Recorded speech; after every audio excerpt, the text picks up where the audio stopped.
10वां अध्याय शुंभवध।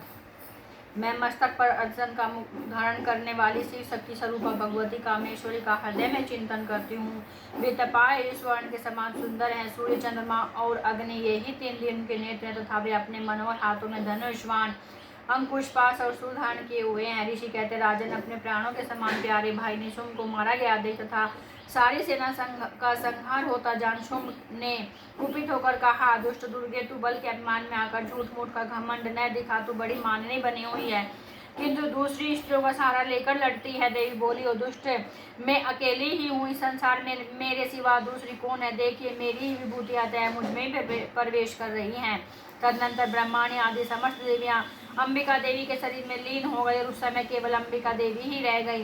देवी बोली, मैं अपनी ऐश्वर्य शक्ति से अनेक रूपों में यहाँ उपस्थित हुई थी, उन सब रूपों को मैंने समेट लिया है। अब अकेले ही युद्ध में खड़ी हूँ, तुम शीघ्र ही स्थिर हो जाओ। ऋषि कहते, तदनंतर देवी और शुंभ दोनों में सब देवताओं तथा दानवों के देखते देखते भयंकर युद्ध छिड़ गया।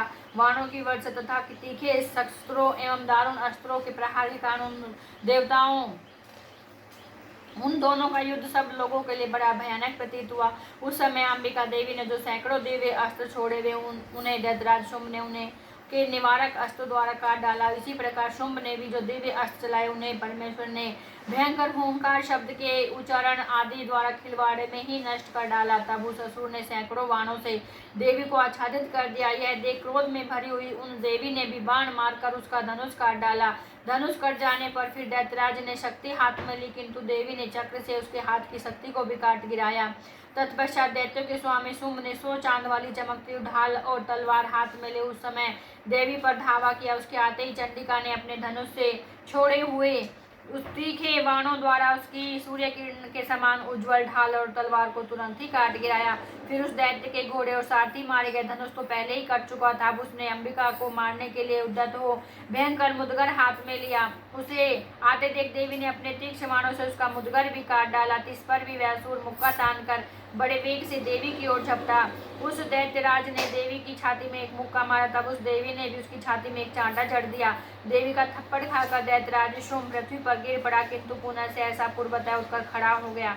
फिर वह उछला और देवी को ऊपर ले जाकर आकाश में खड़ा हो गया। तब चंडिका आकाश में भी बिना किसी आधार के शुंभ के साथ युद्ध करने लगी।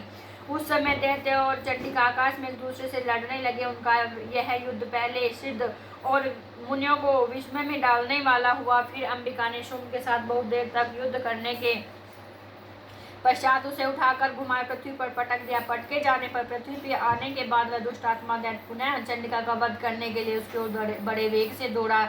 तब समस्त दैत्यों के राजा शुंभ को अपनी ओर आते देख देवी ने त्रिशूल से उसकी छाती छेद कर उसे पृथ्वी पर गिरा दिया। देवी के शूल से की धार से घायल होने पर उसके प्राण पखेरु उड़ गए और वह समुद्रों, द्वीपों तथा पर्वतों सहित समूची पृथ्वी को कंपाता हुआ भूमि पर गिर पड़ा। तदनंतर उस दुरात्मा के मारे जाने पर संपूर्ण जगत प्रसन्न एवं पूर्ण स्वस्थ हो गया तथा आकाश स्वच्छ दिखाई देने लगा। पहले जो उत्पात सूचक मेघ और उल्कापात होते थे वे सब शांत हो गए तथा उस दैत्य के मारे जाने पर नदियां भी ठीक मार्ग से बहने लगी। उस समय शुंभ की मृत्यु के बाद संपूर्ण देवताओं का हृदय हर्ष से भर गया और गंधर्व गण मधुर गीत गाने लगे। दूसरे गंधर्व बाजे बजाने लगे और अप्सराएं नाचने लगी। पवित्र वायु बहने लगी। सूर्य की प्रभा उत्तम हो गई। अग्निशाला की बुझी आग अपने आप प्रज्वलित हो उठी तथा संपूर्ण दिशाओं के भयंकर शब्द शांत हो गए। इस प्रकार से मार्कंडेय पुराण में सामान्य मनवंतर की कथा के अंतर्गत देव महात्म्य में शुंभ वध नामक 10वां अध्याय पूरा। बोलो शेरावाली माता की जय। 11वां अध्याय देवताओं द्वारा देवी की स्तुति तथा देवी द्वारा देवताओं को वरदान। मैं भुवनेश्वरी देवी का ध्यान करती हूँ। उनके श्रीअंगों की आभा प्रभात काल के सूर्य के समान है। उनके मस्तक पर चंद्रमा का मुकुट है। वे उभरे हुए स्तनों और 3 नेत्रों से युक्त है। उनके मुख पर मुस्कान की छटा छाई रहती है। वे और हाथों में वरद, अंकुश, पाश एवं अभय मुद्रा शोभा पाते हैं। ऋषि कहते हैं, देवी के द्वारा महादैत्यपति शुंभ के मारे जाने पर इंद्र आदि देवता अग्नि को आगे करके उसका त्यागने देवी की स्तुति करने लगे। उस समय अभिष्ट की प्राप्ति होने से उनके मुख कमल दमक उठे थे और उसके प्रकाश से दिशाएं भी जगमगा उठी थी। देवता बोले, शरणागत की पीड़ा दूर करने वाली देवी हम पर प्रसन्न हो। संपूर्ण जगत की माता प्रसन्न हो। ईश्वरी विश्व की रक्षा करो। देवी तुम इस राज्य जगत की अधीश्वरी हो। तुम इस जगत का एकमात्र आधार हो। क्योंकि पृथ्वी रूप में तुम्हारी स्थिति है देवी, तुम्हारा पराक्रम अलंघनीय है। तुम ही जल रूप में स्थित होकर संपूर्ण जगत को तृप्त करती हो। तुम अत्यंत बल संपन्न वैष्णवी शक्ति हो, इस विश्व की कारणभूता परा माया हो देवी। तुमने इस समस्त जगत को मोहित कर रखा है। तुम प्रसन्न होने पर इस पृथ्वी पर मोक्ष की प्राप्ति कराती हो देवी। संपूर्ण विद्याएं तुम्हारे भिन्न भिन्न स्वरूप हैं। जगत में जितने स्त्रियां वे सब तुम्हारी ही मूर्तियां। जगदम्ब एकमात्र तुमने ही विश्व को व्याप्त कर रखा है। तुम्हारी स्तुति करने की यहाँ किसमें सामर्थ्य है? तुम तो इन स्तवन करने योग्य पदार्थों से परे एवं परामाणी हो। जब तुम सर्वस्वरूपा देवी स्वर्ग तथा मोक्ष प्रदान करने वाली हो, तब इसी रूप में तुम्हारी स्तुति हो गई। तुम्हारी स्तुति के लिए इससे अच्छी उक्तियाँ और क्या हो सकती हैं? बुद्धि रूप से सब लोगों के हृदय में विराजमान रहने वाला स्वर्ग एवं मोक्ष प्रदान करने वाली कल्याणमयी नारायण तुम्हें नमस्कार है। कला काष्ठ आदि के रूप में क्रमशः परिणाम अवस्था परिवर्तन की ओर ले जाने वाला था विश्व का उपसंहार करने में समर्थ नारायण देवी तुम्हें नमस्कार है। नारायण तुम सब प्रकार का मंगल प्रदान करने वाले मंगलमयी हो। कल्याणदायिनी शिवा और सब पुरुषार्थों को सिद्ध करने वाली शरणागत वत्सला तीनों नेत्रों वाली अंगोरी हो तुम्हें नमस्कार है। तुम सृष्टि पालन संहार की शक्ति भूता सनातनी देवी, गुणों का आधार तथा सर्वगुणमयी हो। नारायण तुम्हें नमस्कार है। शरण में आए हुए दीनों एवं पीड़ितों की रक्षा में संलग्न रहने वाले तथा सबकी पीड़ा दूर करने वाले नारायण देवी तुम्हें नमस्कार है। नारायण तुम ब्रह्मांड का रूप धारण करके हंसों से जितो विमान पर बैठता कुछ मिश्रित जल छिड़कती रहती हो तुम्हें नमस्कार है। माया स्वरूप से त्रिशूल चंद्रमा एवं सर्प को धारण करने वाली तथा महान वृषभ की पीठ पर बैठने वाले नारायण देवी तुम्हें नमस्कार है। मोर और मुर्गों से घिरी रहने वाली तथा माँ शक्ति धारण करने वाली कुमारी रूप धारण निष्पापित नारायण तुम्हें नमस्कार है। शंख चक्र गदा और शांग धनुष रूप उत्तम आयुधों को धारण करने वाली वैष्णवी शक्ति रूपा नारायण तुम्हें नमस्कार है। तुम प्रसन्न हो। तुम्हें हाथ में भयानक महाचक्र ले दाढ़ों पर धरती को उठाए वाराही रूप धारण कल्याणमय नारायण तुम्हें नमस्कार है। भयंकर नरसिंह रूप से दैत्यों के वध के लिए उद्योग करने वाली तथा त्रिभुवन की रक्षा में संलग्न रहने वाले नारायण तुम्हें नमस्कार है। मस्तक पर किरीट और हाथ में महाब्रज धारण करने वाले श्रेष्ठ नेत्रों के कारण दीप्त दिखाई देने वाले वृत्तासुर के प्राणों का अपहरण करने वाले इंद्र शक्ति रूपा नारायण देवी तुम्हें नमस्कार है। शिवदूती रूप से दैत्यों की महती सेना का संहार करने वाली तथा भयंकर रूप धारण कर तथा विकट गर्जना करने वाली नारायण देवी तुम्हें नमस्कार है। तारों कारण विकराल मुख वाली मुंडमाला से विभूषित मुंड मर्दनी चामुंडा रूपा नारायण तुम्हें नमस्कार है। लक्ष्मी लज्जा महाविद्या श्रद्धा पुष्टि शोधा ध्रुवा महाराज तथा महा अविद्या रूपा नारायण तुम्हें नमस्कार है। मेधा सरस्वती वरा श्रेष्ठा भूति ऐश्वर्य रूपा ब्रावरी भूरे रंग की अथवा पार्वती तामसी महाकाली नियता संयम परायणा तथा ईश्वर सबकी अधीश्वरी रूपी नारायण तुम्हें नमस्कार है। सर्व स्वरूप सर्व तथा सब प्रकार की शक्तियों से संपन्न दिव्य रूपा दुर्गे देवी हम सब भयों से हमें रक्षा करे तुम्हें नमस्कार है। कल्याणी यह तीन लोचनों से विभूषित तुम्हारा सौम्य मुख सब ओर से सब प्रकार के भयों से हमारी रक्षा करे तुम्हें नमस्कार है। भद्रकाली ज्वालाओं के कारण विकराल प्रतीत होने वाला अत्यंत भयंकर और समस्त असुरों का संहार करने वाला तुम्हारा त्रिशूल भय से हमें बचाए तुम्हें नमस्कार है।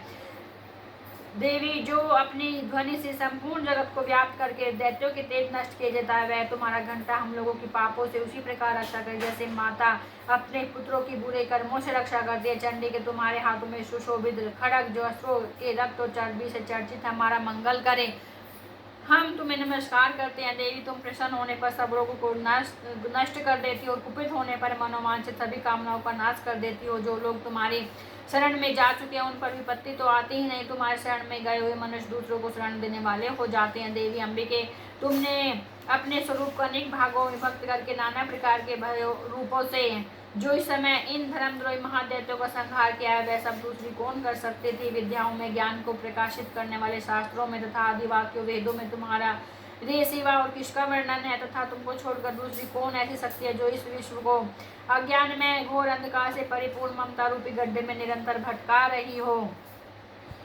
जहाँ राक्षस, जहाँ भयंकर विष वाले सर्प, जहाँ शत्रु, जहाँ लुटेरों की सेना और जहाँ दावानल हो वहाँ तथा समुद्र के बीच में भी साथ रहकर तुम विश्व की रक्षा करते हो। विश्वेश्वरी तुम विश्व का पालन करते हो। विश्व रूपा इसलिए संपूर्ण विश्व को धारण करते हो। तुम भगवान विश्वनाथ की भी वंदनीय हो। जो लोग भक्तिपूर्वक तुम्हारे सामने मस्तक झुकाते हैं वे संपूर्ण विश्व को आश्रय देने वाले हो जाते हैं। देवी प्रसन्न हो। जैसे इस समय असुरों का वध करके तुमने शीघ्र ही हमारी रक्षा किया उसी प्रकार सदा हमें शत्रुओं के भय से बचाओ। संपूर्ण जगत का पाप नष्ट कर दो। उत्पात एवं पापों के फलस्वरूप प्राप्त होने वाले महामारी आदि बड़े बड़े उपद्रवों को शीघ्र दूर करो। विश्व की पीड़ा दूर करने वाली देवी, हम तुम्हारे चरणों पर पड़े हुए, हम पर प्रसन्न हो। त्रिलोक निवासियों की पूजनीय परमेश्वर, सब लोगों को वरदान दो। देवी बोली, देवताओं मैं वर देने को तैयार हूँ। तुम्हारे मन में जिसकी इच्छा हो वह वर मांग लो। संसार के लिए उपकारक वर को मैं अवश्य दूंगी। देवता बोले, सर्वेश्वरी तुम इसी प्रकार तीनों लोगों की समस्त बाधाओं को शांत करो, हमारे शत्रुओं का नाश करती रहो। देवी बोली, देवताओं वह वस्तु मनवंतर के 28वें युग में शुंभ और निशुंभ नाम के 2 अन्य महादैत्य उत्पन्न हो गए। तब मैं नंद गोप के घर में उनकी पत्नी यशोदा के गर्भ से अवतीर्ण हो विंध्याचल जल में जाकर रहूंगी। रुक्त दोनों असुरों का वध करूंगे। फिर अत्यंत ध्यान का रूप से पृथ्वी पर अवतार ले मैं वैपरिचित नाम वाले दानवों का वध करूंगी। उन भयंकर महादैत्यों का भक्षण करते समय मेरे दांत अनार के फूल की भांति लाल हो जाएंगे। तब स्वर्ग में देवता और मृत्युलोक में मनुष्य सदा मेरी स्तुति करते हुए मुझे रक्त दंतिका कहेंगे। फिर जब पृथ्वी पर 100 वर्षों के लिए वर्षा रुक जाएगी और पानी का भाव हो जाएगा, उस समय मुनियों के स्तवन करने पर मैं पृथ्वी पर अयोनिजा रूप में प्रकट होंगे और 100 नेत्रों से मुनियों को देखूंगे। तब मनुष्य शताक्षी इस नाम से मेरा कीर्तन करेंगे। देवताओं उस समय मैं अपने शरीर के से उत्पन्न हुए शाकों द्वारा समस्त संसार का भरण पोषण करूंगी। जब तक वर्षा नहीं होगी तब तक वे शाक ही सबके प्राणों की रक्षा करेंगे। ऐसा करने के कारण पृथ्वी पर शाकंभरी के नाम से मेरी ख्याति होगी। उसी अवतार में मैं दुर्गम नामक महादैत्य का वध भी करूंगी। इससे मेरा नाम दुर्गा देवी के नाम से प्रसिद्ध होगा। फिर मैं जब भीम रूप धारण करके मुनियों की रक्षा के लिए हिमालय पर रहने वाले राक्षसों का वध करूंगी। उस समय सब मुनि भक्ति से नतमस्तक होकर मेरी स्तुति करेंगे। तब मेरा नाम भीमा देवी के रूप में विख्यात होगा। जब अरुण नामक दैत्य तीनों लोगों में भारी उपद्रव मचाएगा, तब मैं तीनों लोगों का हित करने के लिए 6 पैरों वाले असंख्य भ्रमरों का रूप धारण करके उस महादैत्य का वध करूंगी। उस समय सब लोग भ्रामरी के नाम से मेरी स्तुति करेंगे।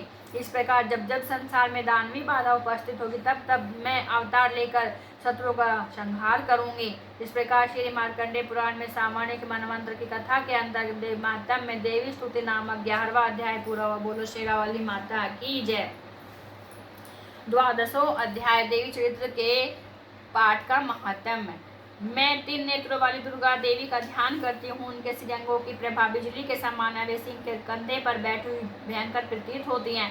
हाथों में तलवार और ढाल लिए अनेक कन्याएं उनकी सेवा में खड़ी हैं। वे अपने हाथों में चक्र, गदा, तलवार, ढाल, बाण, धनुष, पाश और तर्जनी मुद्रा धारण किए हुए हैं। उनका स्वरूप अग्निमय है तथा वे माथे पर चंद्रमा का मुकुट धारण करती हैं। देवी बोली, देवताओं जो एकाग्रचित होकर प्रतिदिन इन स्तुतियों से मेरा स्तवन करेगा, उसकी सारी बाधा मैं निश्चय ही दूर कर दूंगी। जो मधुकेटभ, गणास, महिषासुर का वध तथा शुंभ निशुंभ के संहार के प्रसंग का पाठ करेंगे तथा अष्टमी, चतुर्दशी और नवमी को भी जो एकाग्रचित होकर भक्ति पूर्वक मेरे इस उत्तम महत्तम का वर्णन करेंगे, उन्हें कोई पाप नहीं छू सकेगा। उन पर पाप जनित आपत्तियां भी नहीं आएगी। उनके घर में कभी दरिद्रता नहीं होगी तथा उनको कभी प्रेमी जनों के बिछोह का कष्ट भी नहीं भोगना पड़ेगा। इतना ही नहीं, उन्हें शत्रु से, लुटेरों से, राजा से, शस्त्र से, अग्नि से तथा जल की राशि से भी कभी भय नहीं होगा।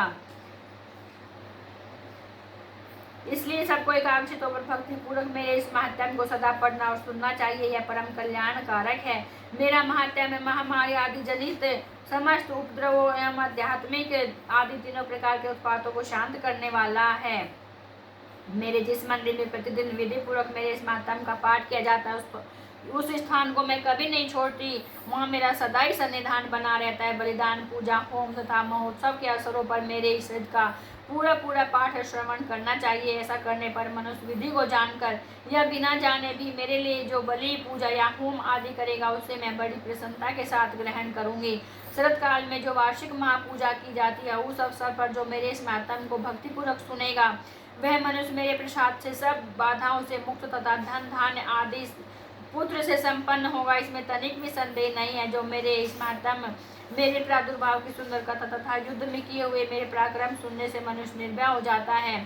मेरे महात्म्य का श्रवण करने वाले पुरुषों के शत्रु नष्ट हो जाते हैं, उन्हें कल्याण की प्राप्ति होती तथा उनका कुल आनंदित रहता है। सर्वत्र शांति क्रम में बुरे स्वप्न दिखाई देने पर तथा ग्रह जनित भयंकर पीड़ा उपस्थित होने पर मेरा महात्म्य श्रवण करना चाहिए। इसे सब विघ्न तथा भयंकर ग्रह पीड़ाएं शांत हो जाती हैं। बाल ग्रहों से आक्रांत हुए बालकों के लिए महात्म शांतिकारक है तथा मनुष्यों के संगठन में फूट होने पर अच्छी प्रकार मित्रता कराने वाला होता है। यह माध्यम समस्त दुराचार्यों के बल का नाश कराने वाला है। इसके पाठ माह से शत्रु राक्षसों भूतों पिशाचों का नाश हो जाता है। मेरा यह सब माध्यम मेरी सामयिक की प्राप्ति कराने वाला है। पशु पुष्प अर्घ्य धूप दीप गंध आदि उत्तम सामग्रियों द्वारा पूजन करने से, ब्राह्मणों को भोजन कराने से, होम करने से, प्रतिदिन अभिषेक करने से, नाना प्रकार के अन्नों का अर्पण करने से तथा दान देने आदि से 1 वर्ष तक जो मेरी आराधना की जाती है और उससे मुझे जितनी प्रसन्नता होती है उतनी प्रसन्नता मेरे इस उत्तम चरित्र का एक बार श्रवण करने मात्र से हो जाती है। यह माध्यम श्रवण करने पर पापों को हर लेता और आरोग्य प्रदान करता है। मेरे प्रादुर्भाव का कीर्तन समस्त भूतों से रक्षा करता तथा मेरा युद्ध विषयक चरित्र दुष्ट दैत्यों का संहार करने वाला है। इसके श्रवण करने पर मनुष्यों को शत्रु का भय नहीं रहता। देवताओं तुमने और न्यायियों ने जो मेरी स्तुतियाँ की है तथा ब्रह्मा जी ने भी जो स्तुतियाँ की है वे सभी कल्याणमय बुद्धि प्रदान करती हैं। वन में, शून्य मार्ग में अथवा दावानल से घिर जाने पर, निर्जन स्थान से लुटेरों के दांव में पड़ जाने पर या शत्रुओं से पकड़े जाने अथवा जंगल में सिंह व्याघ्र या जंगली हाथियों के पीछा करने पर, कुपित राजा के आदेश से वध या बंधन के स्थान में ले जाए जाने पर अथवा महासागर में नाव पर बैठने के बाद भारी तूफान से नाव के डगमग होने पर, अत्यंत भयंकर युद्ध से में शस्त्रों का प्रहार होने पर अथवा वेदना से पीड़ित होने पर, किंबहुना सभी भयानक बाधाओं के उपस्थित होने पर जो मेरे इस चरित्र का स्मरण करता है मनुष्य संकट से मुक्त हो जाता है। मेरे प्रभाव से सिंह आदि हिंसक जंतु नष्ट हो जाते हैं तथा लुटेरे शत्रु भी मेरे चरित्र का स्मरण करने वाले पुरुष से दूर भागते हैं। ऋषि कहते हैं, यो कहकर प्रचंड पराक्रम वाली भगवती चंडिका सब देवताओं के देखते देखते वही अंतर ध्यान हो गई। फिर समस्त देवता भी शत्रुओं के मारे जाने से निर्भय पहले की ही भांति यज्ञ भाग का उपभोग करते हुए अपने अपने अधिकार का पालन करने लगे। संसार का विध्वंस करने वाले महाभयंकर अतुल पराक्रमी देवी शत्रु शुंभ तथा महाबली निशुंभ के युद्ध में देवी द्वारा मारे जाने पर शेष दैत्य पाताल लोक को चले गए। राजन, इस प्रकार भगवती अंबिका देवी नित्य होती हुई भी पुनः पुनः प्रकट होकर जगत की रक्षा करते हैं। वे ही इस विश्व को मोहित करती है, वे ही जगत को जन्म देते तथा वे ही प्रार्थना करने पर संतुष्ट हो विज्ञान एवं समृद्धि प्रदान करते हैं। राजन, महाप्रलय के समय महामारी का स्वरूप धारण करने वाली वे महाकाली समस्त ब्रह्मांड में व्याप्त है। वे ही समय समय पर महामारी होती है और वे ही सोम अजन्मा होती वे सृष्टि के कार्य रूप में प्रकट होती हैं। वे सनातनी देवी समानुसार संपूर्ण भूतों की रक्षा करती हैं। मनुष्यों के अभ्युदय के समय वे ही घर में लक्ष्मी के रूप से में स्थित उन्नति प्रदान करती हैं और वे ही अभाव के समय दरिद्रता बनकर विनाश का कारण होती हैं। पुष्प धूप और गंध आदि से पूजन करके उनकी स्तुति करने पर वे धन पुत्र धार्मिक बुद्धि तथा उत्तम गति प्रदान करती हैं। इस प्रकार श्री मार्कंडेय पुराण में सावर्णिक मनवंतर की कथा के अंतर्गत देव माध्यम में फल स्तुति नामक 12वां अध्याय पूरा हुआ। बोलो शेरावाली माता की जय। सभी भक्तों को मैं बताना चाहती हूँ कि मैंने ये जो दुर्गा सप्तशती का हिंदी में पाठ किया है उसे सुनकर आपको अच्छा लगे। जय माता की।